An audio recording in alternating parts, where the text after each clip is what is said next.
이번 주까지. 자, 예? 이번 주까지 원래 쉬러 가셨다고요? 자, 오랜만에 모셨습니다. 최배우 교수님 안녕하십니까? 예, 안녕하세요. 자, 총선이 다 끝났기 때문에 또 그동안 했어야 하는데 넘어갔던 이야기들 다시 따라잡아야 되는데 역순으로 따라잡는 거네요. 오늘은 첫 번째는 결산 보고서 얘기네요. 제가 시작하기 전에 오늘 좀 작심하고 할 얘기가 좀 있는데. 항상 작심하고 하시나요? 근데 지금 봐보세요. 지금 보시게 되면 여기 지금 겸공도 분위기 보니까는 제가 3주 쉬고 나왔거든요. 3주. 3주 쉬고 나왔는데 그 전까지만 해도 여기 북적북적 거렸잖아요, 사람들로요. 한산합니다. 네, 선거 저기 관련해가지고 후보들 북적북적했잖아요. 네. 근데 지금 한산해졌잖아요. 네. 그게 저는 뭘 가냐면 선거가 지금 지난주에 있었잖아요. 네. 근데 지금 일주일도 채 안 됐잖아요. 네. 근데 이게 빠르게 분위기가 식고 있잖아요. 씻고 있는 건 아니고요. 아니 국민들이 예. 선거가 그러니까는 일주일 전에 했다고 생각이 안 들고 벌써 한 달 전 정도 한 것 같은 느낌이 이렇게 아니 교수님만 그렇고요. 아니 제가 한 달 전까지는 아니고 한 일주일. 일주일은 왜 그러냐면은 예. 왜 그러냐면 지금 있잖아요, 경제가 너무 안 좋아요. 그건 그래요. 사람들이 지금 매일 픽픽 쓰러지고 있어요.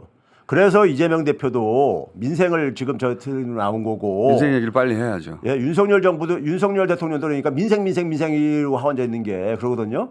그래서 제가 이 책을 오늘 또 갖고 나온 이유도 진짜요. 내가 이거는 나라 경제를 위해서 민생해법 여기 다 있어요. 내가 그래서 선거 전에 그랬잖아요. 윤석열 정부한테 진짜 선거 이기고 싶으면은 이 책 저기 방법 다 있으니까 그러라고. 근데 이거 내가 심각해서 그래 지금. 대한민국 경제가 되게 심각해가지고요. 심각해가지고. 예. 심각한 것까지 많은데. 경제 전문가로서 너무 국민들한테 미안하고 그래가지고. 아니 교수님이 지금 장관도 아닌데 뭐 아니죠. 경제 전문가도 책임이 있는 거죠. 경제 전문가로서 교수님이 끊임없이 경고했죠. 말을 안 들어서 그렇지. 그래도 하여간 미안하더라고요, 국민들한테.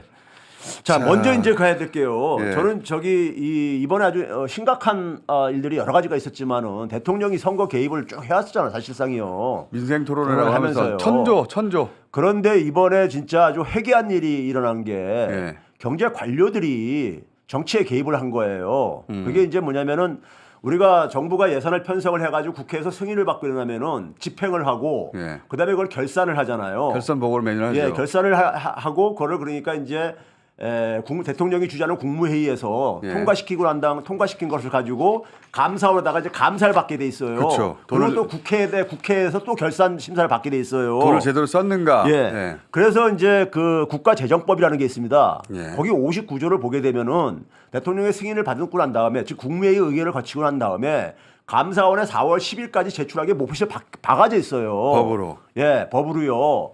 이게 수십 년간 이렇게 해왔던 거예요. 아무 문제 없이요.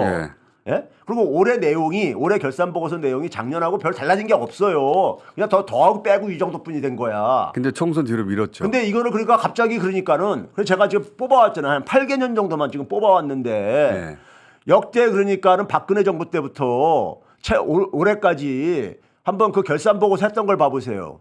2015년 결산 보고서를 2016년 4월 5일 날 했어요.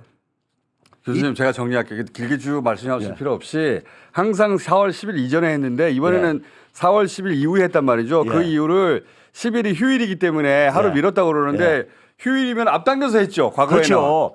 그러니까 2016년도도 4월 10일이 일요일이었었어. 근데 앞당겨서 하고 원래 기재부 관료들은요 이 보고서를 3월 중순이면 다 집계해서 만들어놔요. 그러니까 총선 때문에 미뤘다는 거 아닙니까? 그러니까 국무회의를 그러니까 소집 안 하고 그냥 미룬 거예요. 총선 때문에. 그러니까 그러면 이게 그러니까 경제 관료들이 국정농단하는 거지 이게 국기를 흔드는 거지. 예? 선거 일정을 고려해가지고. 이런 이유를 설명해 주세요. 예? 워낙 성적이 안 좋았다는 거 아니에요? 예, 그래서 이게 지금 이제 성적을 보게 되면은 이 정부가 계속 얘기했던 것이 재정준칙 얘기했잖아요. 그렇죠. 재정준칙의 핵심은 뭐냐면은 이 국가채무 증가를 억제하기 위해서 그러니까 작년에 6월 13일 날 그 추경 편성을 야당에서 요구하면서 대정부 질문하는 데 속에서 야당 의원들이 이제 추경 편성 이제 요구하니까는 추경호가 당시에 무슨 식으로 국회에서 대답을 했냐면요. 국가채무 50%만 넘어도 외국 투자자들이 돈을 안 빌려주려고 하고 엄청나게 자금 조달 비용이 증가한다 이런 발언을 했어요. 국회에서요. 그렇죠. 그걸 제가 7월 5일 날 뉴스공장에서 그 얘기를 소개를 했었습니다. 국가채무 비율 얘기하면서. 50%만 넘으면 그런다 했었어. 근데 이번에 50%가 넘어버렸거든.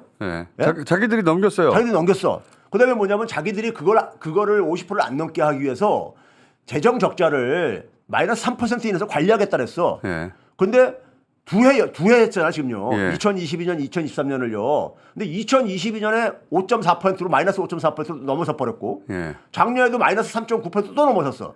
아니 그 문재인 정부를 그렇게 욕하더니 문재인 정부는 넘어선 적이 없어요. 그러니까 자기들이 야당들이 이거를 통과 안 시켜준다고 예. 맨날 그러니까 불평하다가 하던 사람들이 그럼 자기들은 지켜야 될 게 아니야. 자기들이 스스로가 그러니까 지키지를 못하면서 자기들이 정한다고 해놓고 자기들이 그걸 정해놓고 지키지를 못해요. 그래가지고 윤석열 정부가 지금 22개월치의 재정 적자가요. 예. 재정 적자가 이게 지금 보게 되면 202조 원이 넘어요. 202조. 이게 어느 정도 규모냐면요. 팬데믹 기간 때 2020년, 21년 때보다 22개월보다 더 너무 많은 수준이야 이게. 지금 팬데믹 때는 그러니까 그 당시는 상당히 어려웠잖아요. 예. 그러면 이렇게 재정 적자가 팬데믹도 없고 전쟁도 없는데 왜 이러냐 이거지. 그렇죠. 예. 그러니까는 이 정부가 그러니까는 기본적으로 국가의 살림으로 운영할 능력이 없는 사람들을 보여준 거야. 능력이 없는 거죠. 거예요. 만약에 예. 윤석열 정부에서 팬데믹 터졌으면 진짜 큰일 날 뻔했어요. 아 그러니까요. 대한민국 국민들 진짜 쫄딱 망할 뻔했어요. 대한민국 국민들 진짜 아주 큰 재앙이 일어났을 겁니다. 근데 이렇게 이제 이 재정 적자가 이렇게 엄청나게 늘었음에도 불구하고 늘은 동안에 어떻게 대응을 했냐면은 네. 지출을 축소했잖아요. 그렇죠. R&D 연구개발비 막 축소하고 막 이렇게 했잖아요. 그래서 정부가 제가 작년에 계속 여기 나와가지고 성장률을 정부가 깎아먹고 앉았다 그랬잖아요. 그렇죠. 그러니까 지출을 축소하고 민간 부분이 오르면 정부가 지원을 해줘야 되는데 정부도 줄여버리니까. 지출 축소까지 했는데도 이렇게 된 거고 네. 거기다 돌려막기를요. 돌려막기가 이게 뭐냐면 한국은행에서 돈 빌려왔다면서요? 돈을 차입을 하는데 어느 정도 차입했는지 아세요? 165조를 차입했어. 지난 2년 동안에. 아, 그 이자만 해더라도 2,312억 원. 그러니까 1분기 건 아직 저기 포함도 안 된 건데 이자가 2,312억 원이 이자액이 그러니까 지불했어. 이 모든 이 경제 지표 추락의 출발점은 외교 아닙니까? 그러니까요. 중국 때리면서 중국하고 관계가 끊어지기 시작하고 그러면서 수출이 제대로 안 되고 경제가 안 돌아가기 시작한 거 아니에요 그때부터. 제가 그랬잖아요. 22년 5월 달에 저기 바이든하고 윤석열 만나고 난 다음에 큰일 났다 제가 그랬잖아요. 제가 예. 또 칭찬해야 되겠네. 한 6개월에 한 번씩 칭찬하는데 자 이게 되돌아가서 무슨 얘기냐면 최백은 교수님이 윤석열 대통령 취임 직후에 바이든 방한에서 만났죠. 예. 방한해서 두 사람의 회담 직후에 최백은 교수님이 큰일 났다고 그랬어요. 경제가 이 안보의 하위 개념이 미국 안보의 하위 개념으로 편입됐다. 미국 안보의 하위 개념으로 편입됐기 때문에 우리 경제 큰일 났다고 그때 그 얘기하는 사람 아무도 없었어요.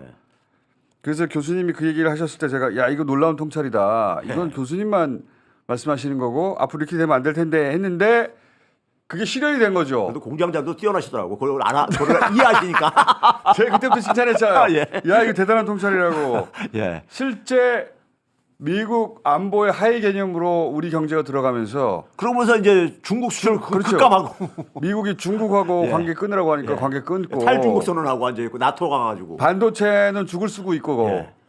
그러면서 한국 경제가 한 축이 주저앉기 시작한 거 아닙니까? 그걸 지금까지 회복을 못 하고 있어요. 그러니까요. 계속 악화되고 있는 거예요. 지금 중국 수출이요 2010년 수준으로 돌아갔다니까. 그러니까요. 아세안 수출은 2011년 수준으로 돌아가 있고요. 십몇 년을 까먹은 거 아니에요? 그러니까요. 예? 이게 십몇 년 동안 그러니까는 성장한 걸 폭삭 까먹은 거예요 한 번에. 대한민국 경제는 개방도가 높은 나라라서요 대외 관리를 잘해야 돼 관리를. 근데 이번에 또 총선 이후에 비서관들 교체한다고 수석들 교체한다고 해놓고 안보실은 교체를 안 해요. 그렇죠. 안보실이 지금 이거 외교를 주도한 거 제가 아닙니까? 그거 보면서 예. 이 정부 안 바뀐다.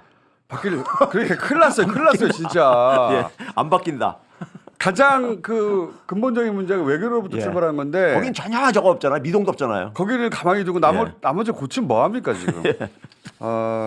참. 그래서 이 수지 결산 보고서에 드러난 또 다른 숨겨진 수치들이 뭐가 있습니까 또? 그러니까 여기에 보시게 되면 이제 그러니까는 그 이 재정 적자 규모가 재정 적자 규모가 그러니까는 22개월 만에 202조 원 이상이 증가했는데 예? 이 증가 규모가 팬데믹 때 증가한 거를 팬데믹 때 증가한 것보다 많다 이거예요. 팬데믹 2년 기간 동안보다. 그긴 하셨고. 예? 그리고 이제 그러니까 뭐냐면 이 지금 올해 2월 달까지만 지금 예. 지금 3월 달까지 집계가 안 됐기 때문에 올해 2월 달까지만 해도 일단 재정 적자가 36조 원이 넘었어 벌써. 올해만요? 예. 벌써? 예. 뭐냐, 이 진짜 이거 황당하네. 벌써 36조요? 36조 3천억 원인가 이렇게 36조 2천 원인가 이렇게로 36조 원이 넘었어요. 적자가. 평균 한 달에 10조씩 까먹는다는 얘기인데. 그러니까 마이너스가? 이 정부가 지금 더 이렇게 계속해서 이게 임기 조기 단축하든지 하지 않으면은 나라가 저기 사단 나겠어. 야. 그러니까 지금 이 상황이 굉장히 심각하다 이거예요. 그 세수가 줄어드니까 그런 거냐요. 그렇죠. 경제가 축소되고 위축되니까 거기다가 그런 이제 거고. 선거 가면서 막 이제 조기 편성하고 막 이렇게 하다 보니까는 돈도 끌어다 썼고. 그러니까 그거를 이제 한은에서 차입해가지고 계속 메꾸고 앉아 있는 거야. 돌려막기 하는 거죠. 이 환율도 올라가는 거 못 막는 거 아니에요 이제? 지금 그래서 환율이 지금 뭐를 보게 되면 이제 1,400원 근처까지 막 이렇게 뛰어 올라가고 앉았잖아요. 제일 많이 올라가고 앉았지. 제일 많이. 이 총선 직전까지는 어떻게든 수치를 찍어 누르고 있었는데 이제부터는 그 힘도 없는 거 아니에요? 맞아요. 그 경제 지표가 슬슬 이제 나오기 시작하는데 선거 이후 이 전후 관련된 것들이 굉장히 지금 안 좋은 지표들이 많이 나오고 있습니다. 무역 흑자가 10개월 연속 이어진다는 건 뭡니까? 이거를 지금 뭐냐면 언론들이 있잖아요. 예. 여기에 책임이 굉장히 큰 거야. 특히 조중동이요. 예, 언론들이 이걸 한국경제. 제대로 그러니까 중심을 잡아줘야 되는데 계속 이거를 그러니까는 오히려 그러니까 실드 쳐주고 앉아있으니까. 예? 그래서 이제 아마 나쁜 놈들. 시청자들도 많이 봤을 거예요. 지난 10개월 동안에 무역 흑자다 계속해서 이렇게 가면서 예. 하잖아요. 이 무역 흑자가 이 실상을 보게 되면은 우리 흔히 제가 이 방송에서 여러 번 얘기했잖아요. 수입이 줄어서 수입이 크게 줄어가지고. 그러니까 요 표를 한번 보시면 예. 2026년부터 2033년 3월 요게 10개월이에요. 가운데, 가운데 구간을 보면은 마이너스 621인데 예. 그때는 수입액이 600 정도였단 말이에요. 6천 정도였단 말이죠. 그 수입액이 거의 1000이 줄었잖아요. 수입액이 한 870억 달러가 준 거예요. 870이 줄었죠. 예. 그래가지고 흑자 만든 거야. 그러니까 수입이 줄어서 예. 수입을 해서 우리는 다시 생산해서 수출해야 그러니까 되는데 수출을 봐보세요. 수출은 2년 전이 딱 문재인 때거든요. 2년 전에 보면은 5,700억 달러 정도 되는데 지금 5,430억 달러뿐이 안 되잖아요. 2년 전도 아직 회복이 안 된 거야. 근데 이걸 가지고 언론이 이렇게 실드 쳐주고 앉아 있으니 이게 불황형 흑자라는 건데 예. 말하자면 그러니까 이 언론이 큰 지금 죄를 짓고 있는 거예요. 제가 볼 때는요. 언론들이 국민들한테 제대로 안 알려주고 공범이에요, 공범. 예. 공범이죠, 사실요. 예. 뭐 나아진 분야는 없어요? 하나라도 나아지기는 지금 더 빨리 나빠질 텐데. 더 나빠져요? 예, 지금 이제 이거 동아일보 이거 기사거든요. 예. 동아일보 기사인데 동아일보가 선거 전에 이런 기사를 특집으로 해서 거의 시리즈로 내보냈어요. 이게 뭐냐면은 탈중국하는 대신에 새로운 시장이 열리고 있다 이거야. 뉴 아시아 뉴세븐이 예? 열리고 있다 이거예요. 왜 있던 중국 시장 문을 닫아야 되는 거예요? 그거부터 설명을 해야지. 아니 근데 이것도 내용을 보기도 사기야. 사기예요? 예, 사기예. 이게 뭐냐면은 2019년부터 4년간을 비교해 보니까 네. 중국 수출은 한 8.7% 줄어들었다 이거야. 네. 근데 인도를 포함해서 아세안 국가의 큰 나라 6개 국가를 합해서 보니까는 네. 한 15% 이상 증가했더라 이거야. 네. 그러니까 중국을 이게 대체하고 있지 않냐 이러는데 탈중국을 한 것은 2022년 이후잖아요. 그렇죠. 그러니까 2019년부터 이거를 수출을 끌어다가 그러면 2019년부터 21년도까지 보게 되면은 아세안 수출을 대부분 뉴세븐도 아시안 뉴세븐도 증가한 게 13.4%가 예. 문재인 때 증가했던 거야.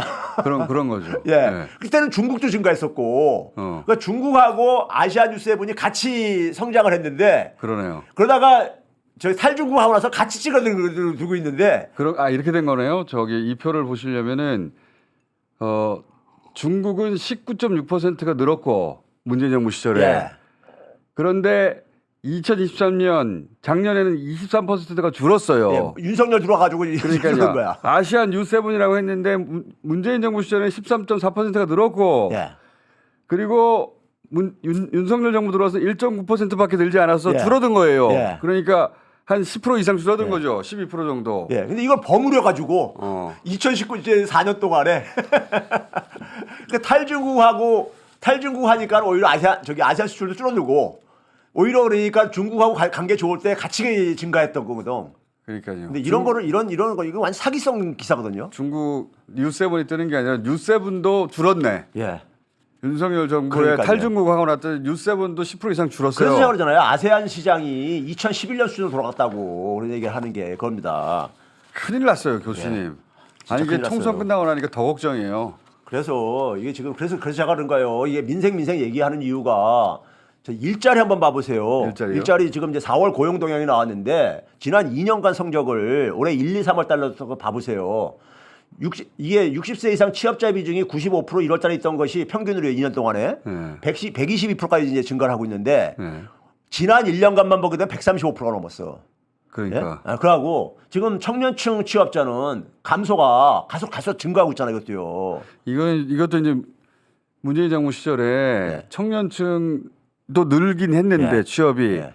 60세 이상 취업자 비중이 늘었다고 해가지고 이거 엄청 그랬었죠. 이거 가지고 단기 알바 일자리 단기 알바를 일자리만 늘린다고 했는데 지금은 청년은 줄어들고 단기 알바만 계속 지금 늘리고 있는 거네요. 예. 그러니까 이게 지금 이 상황도 굉장히 일자리 상황도 선거 끝나자마자 이게 3월 달께 나온 건데 굉장히 지금 경제 상황이 안 좋다는 게 일자리에서 지금 이제 확인되어지는 거고요. 그 다음에 이제 그러니까는 그 이 기업들도 지금 그러니까 상당히 지금 이제 안 좋은 게 기업들의 그러니까 영업이익이 저기 7년 전 수준으로 돌아갔어. 예? 작년도에 그러니까 124조 원 정도 이렇게 나왔잖아요. 124조 원 정도 빨간색으로 저기 오른쪽에 있는 게. 123.8. 예. 예. 근데 이게 바로 뭐냐면은 2016년도 수준. 그러니까 경제 성장을 다 까먹는 거죠. 그동안 성장한 거를. 그 기업들이 그러니까 지금 그러니까 죽을 맛인 거죠. 돈을 못 벌고 앉아있으니까. 그럼 이런 와중 속에서 최근에 이제 반도체가 회복된다고 하고 있잖아요. 네. 반도체가. 그 뉴스 많이 나왔어요. 반도체 회복으로 가장 그러면 우리가 주목해야 될 기업이 어디냐면 삼성전자잖아요. 네. 삼성전자의 그러니까 1분기 이제 영업 실적이 나왔어요. 네. 영업 실적이 나왔는데 언론들에서 이걸 또 마찬가지로 삼성전자 엄청나게 또 이제 이게 또 빨아주려다 보니까는 영업이익이 10배 이상 증가했다 막 이렇게 나왔었어요. 근데 이건 2022년에 절반도 안 되네. 그렇죠. 23년도에 워낙 찌그러들었었잖아. 작년에 그러니까요. 작년에 0.6조 원, 6천억 원 정도 못 그러니까. 벌었단 말이야. 그러다가 이제 올해 6조 원이 됐는데 아직도 회복이 안 된 거네요. 문제는요 내용입니다. 더 중요한 거는 매출액은 비슷하게 거의 회복됐어. 70조대로. 아하. 예? 그러니까 뭐냐면 판 거에 비해 가지고 별로 그렇게 내용이 안 좋다는 거야. 이익 실현이 별로 그러니까 굉장히 반토막 난 거야. 그러니까요. 반토막 이하네. 예. 영업 이익률이 그러니까 그걸 반토막 났잖아요. 예. 그러니까 우리나라 반도체 그러니까 이 실적도 내용이 나빠지고 있다는 얘기인 거죠. 좋아질 리가 없잖아요, 사실. 근데 이걸 가지고 지금 반도체가 회복되고 있다, 수출 회복되고 있다, 언론들이 계속해서 이러고 앉아 있잖아요. 또 지금요. 매달릴 데가 없어서 그런 거예요. 아니 근데 모든 지표가 다 나쁘니까. 그러다 보니까 일반 국민들이 경제가 좀 나지는가 이렇게 생각하고 지금 일반 국민들은 경제가 나질 것만 기다리고 다 있으니까. 공범들이. 교수님 뭘 하셔야 되냐면은 예. 기사들 있잖아요. 예. 지금 예. 그 기사들 다 박제해가지고 이 시절도 지나갈 거 아닙니까? 당연히. 예. 전두환도 지나가고 다 지나간 것처럼 지나갈 거 아닙니까? 다 박제해서 모아가지고 이 예전에는 지나가 버리면 잊어버렸거든요. 박제해서 다 기록으로 남겨야 됩니다. 맞아요. 그래서 제가 그랬었어요. 제가 더군다나 역사 경제지 때문에 기자 혹은 그 조중동 혹은 매체의 어떤 기자가 어떤 기사를 이 상황에 써서 어떻게 공범이 되었나 기록으로 계속 남겨야 된다고 봅니다. 맞아요. 저는. 제가 그래서 그거를 공표를 했어요. 최변 TV 거기다 게시판에다 제가 그래서 가능한 거쪽에다가 다 박제를 하겠다고 내가 기록을 남기겠다고. 거기도 박제하고 저희 방송에서도 얘기하고 맞아요. 그래야 이런 기사를 못 쓰죠. 예. 이런 기사를 쓰는 사람들이 정말 저 사실을 믿어서 저렇게 쓰느냐 그게 아니라 자기는 그게 아닌 줄 알면서도 맞아요. 사람들 기만하려고 그런 거 아니에요. 이 정도 기사를 쓸 줄 아는 사람은 수치를 보고 야 이게 큰일 났다 싶을 텐데도 사람들 기만하려고 쓰는 거 아닙니까? 맞아요. 예, 그러니까 개인적인 사기꾼보다 더 안 좋은 게 그게 공범이지. 국민을 상대로 전체 국민을 상대로 사회에다가 해악을 범하고 있으니까. 기만하는 것이고 공범인 거죠. 마지막 하나만 더 소개할게요. 이러다 보니까 지금 금융권도 지금 이제 이게 지금 부실채권. 흔들리고 있습니다. 그러니까 뭐 2금융권 이런 거는 차치하고라도 1금융권에 대표적인 게 우리가 5대 금융지주를 얘기하거든요. 국민은행, 신한은행, 하나은행, 우리은행 무슨 농협 이런 거 해가지고요. 얘네들 그 대출을 굉장히 신중하게 하는 애들이라고요. 근데 얘네들이 지금 뭐냐면 부실채권이 작년에 그러니까 부실채권이 12조 4,400억 원이 넘었어. 근데 이게 뭐냐면 1년 전에 비해 가지고 거의 4조가 증가한 거야. 자, 교수님 여기까지만 해야 되겠습니다. 오늘은 이 한꺼번에 다 하려니까 소화가 안 돼요. 그동안 밀린 숙제 하려다 보니까. 밀린 숙제 이제 전체적으로 한번 훑었고 또 매주 또 뵙겠습니다. 예. 자, 최병희 교수였습니다. 네, 감사합니다.